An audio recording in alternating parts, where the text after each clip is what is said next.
Gene Sharp puts obedience very, very clearly and very well. He says, a ruler cannot rule if the people do not obey. So if you don't remember anything else, just keep that in mind. A ruler cannot rule if the people do not obey. And there's a wonderful ancient Chinese tale which illustrates this really, really delightfully and strongly. It's called The Monkey Master, and it's set like in the 14th century or so.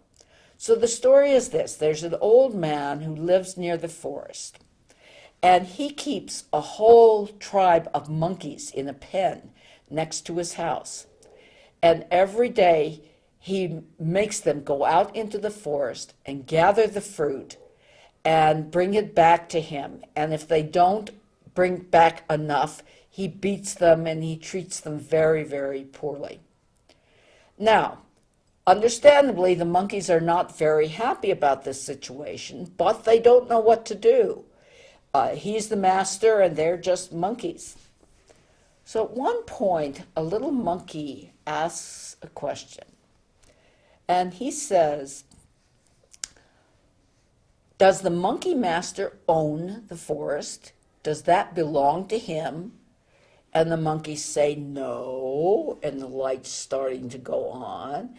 And then the little kid says, well, can anyone go and pick fruit there? And they say yes.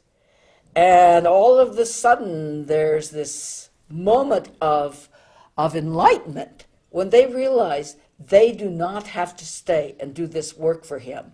So they start to pull this pen apart during the night, and then they all run away. So the monkey master wakes up the next morning, and there's no monkeys. And what's he going to do?